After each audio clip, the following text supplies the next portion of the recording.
A história continua e desse matrimônio entre Adão e Eva nascem filhos, e os primeiros são Caim e Abel. Estamos no capítulo 4 do Gênesis.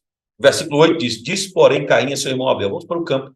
Quando estavam lá, Caim atacou seu irmão Abel e o matou. Temos o primeiro homicídio da história também. Você sabe que foi a oferta, retratada aqui nesse nosso desenho, né? Que não fora agradável ao Senhor e fez com que levantasse uma revolta de Caim contra Abel. Caim, então, mata o seu irmão Abel e começa por aí uma derrocada terrível, queridos. Tá? Você vai começar a ver, lógico, no capítulo 4 encerra com Deus dizendo que começou a adorar ao Senhor, né? Houve um despertamento, todavia há uma perversão, há uma corrupção da humanidade sem precedentes. E é terrível porque, capítulo 6, versículo 5, diz que o Senhor viu que a perversidade do homem aumentou na terra. Toda a inclinação dos pensamentos do seu coração era somente para o mal. A corrupção da humanidade, ela vai derrocada mesmo, ela vai numa descida desenfreada. Começa com o primeiro assassinato, começa com o pecado, claro. Primeiro assassinato, depois vem, né, uma derrocada moral sem precedentes, terrível, né? Porque o homem começa a viver de forma totalmente alheia e diferente daquilo que é a vontade de Deus. Todavia, Deus é Deus de planos, de propósitos, de projetos. Eu disse que, de repente, aparece na história aqueles que nós vamos reconhecer muito bem, com grandes, né, grandes marcos da história. Vem Noé, que o Senhor achou graça a ele. Depois Deus resolve enviar o dilúvio, que você conhece bem. Já estamos no capítulo número 7. O Senhor, então, faz chover na terra durante 40 dias, e agora extermina toda a população. Só fica Noé e seus filhos e suas noras, você sabe, são 8 pessoas. E Noé, então, tem 3 filhos, Cã, Sem e Jafé. E é interessante porque os filhos de Noé saíram da arca. Cã é o pai de Canaã. Esses foram os 3 filhos de Noé. A partir deles, toda a terra foi povoada. A partir dessa família, Deus, então, traz um plano extraordinário de redenção. No meio dessas histórias, é uma história de Nimrod, né? Cuxi, que gerou Nimrod, o primeiro homem poderoso na terra. Nisso seu reino abrangia Babel, Ereque, Acade, Calné, na terra do Sinear. Você sabe do capítulo 10 que isso vai desembocar na Torre de Babel, que Nimrod consegue construir, né, de forma convincente, né, uma nação, e ele então constrói uma ideia de tocar o céu com a torre. Mais uma vez, o homem, não é, querendo usurpar ou tomar ou assumir o lugar de Deus e autocontrole. E aí Deus vem e confunde as línguas, capítulo 11, você sabe muito bem. E essa torre que alcançava o céu não foi concluída, porque ninguém conseguia se comunicar, e aí foram espalhados pela face da terra de acordo com as suas próprias línguas, porque a confusão de línguas fez isso, né? E eles não entendiam mais uns aos outros. Nós estamos já no capítulo 11, versículo 7, versículo 8. Olha que interessante, não é? E a história de Gênesis continua.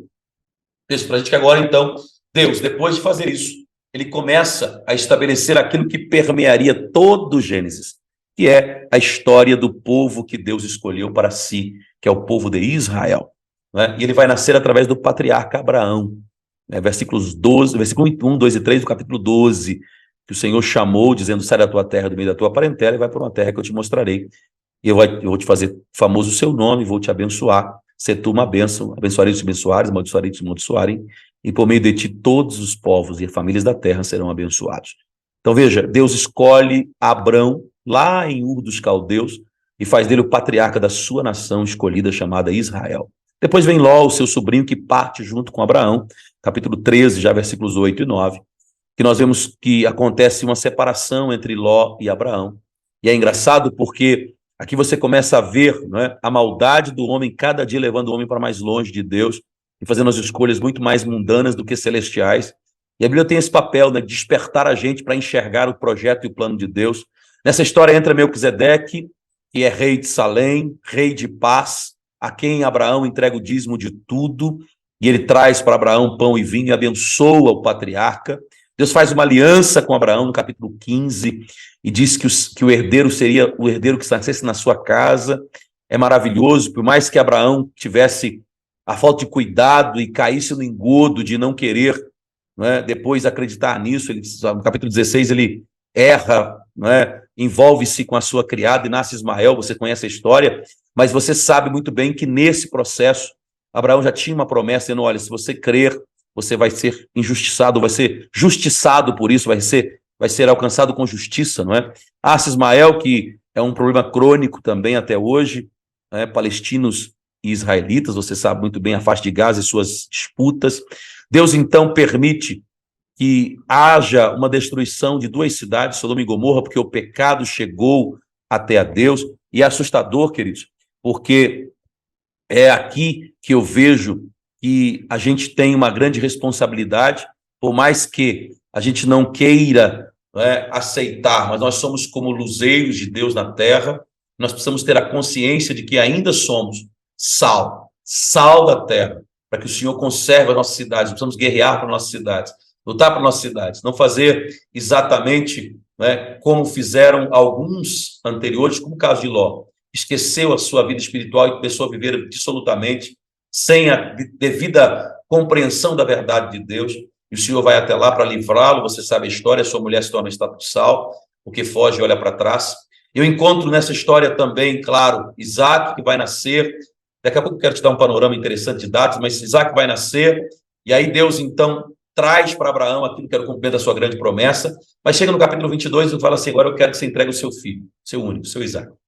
Irmãos, isso aqui é sério demais, mas é um ensinamento de uma profundidade, queridos, que leva a gente a pensar, não é? Quantas vezes nós dizemos que somos servos, mas queremos dominar tudo aquilo que temos. Então, cuidado, né?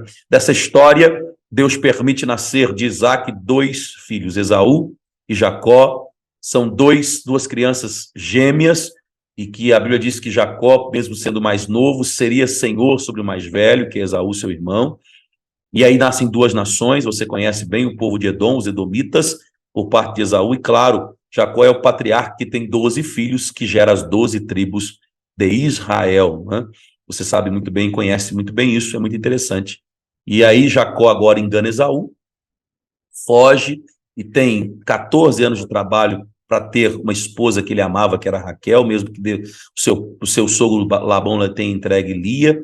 Agora Jacó se encontra com Deus no retorno, porque depois de 20 anos fala assim para Jacó: é hora de voltar. Não adianta, queridos, o tempo não sara, o tempo não cura, o tempo não apaga as marcas, o tempo apenas as deixa no esquecimento. Porém, para Deus e diante de Deus, só arrependimento, só mudança radical de vida me faz corrigir aquilo que realmente eu cometi de erros, e só o sangue de Jesus tem poder para perdoar pecados. Deus faz Jacó voltar. Ele diz que ele tem um encontro caloroso, extremamente, não é? Emocionante com seu irmão.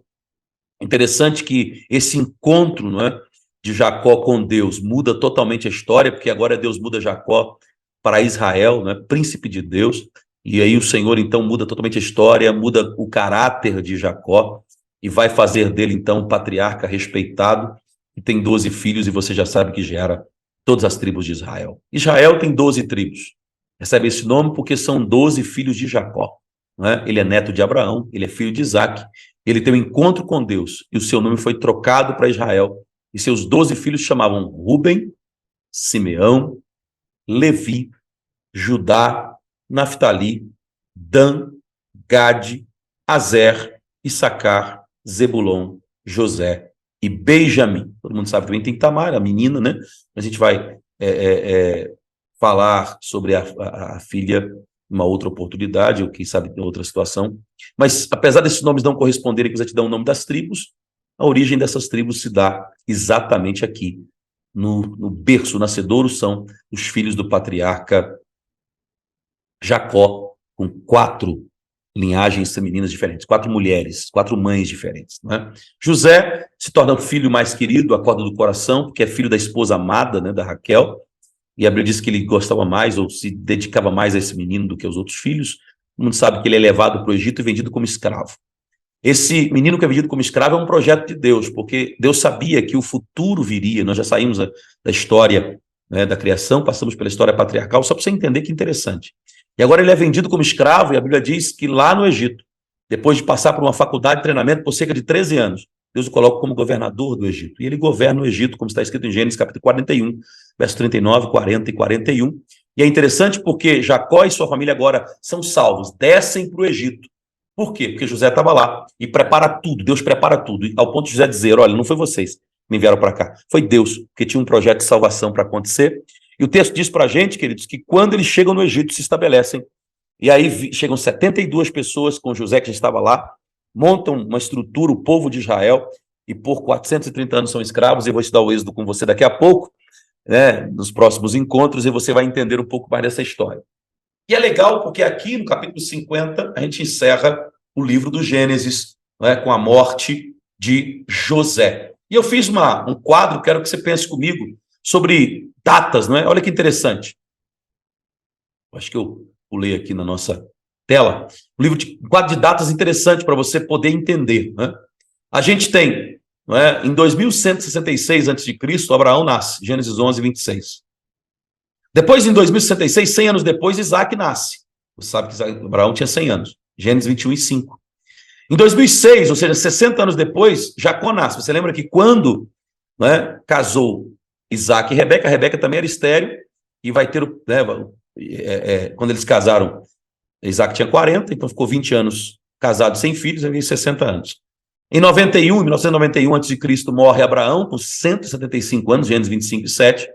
Em 1915 a.C., nasce José. Em 1989 a.C., José é vendido com 17 anos. Em 1886, Isaac morre aos 180 anos, Gênesis 35, 28.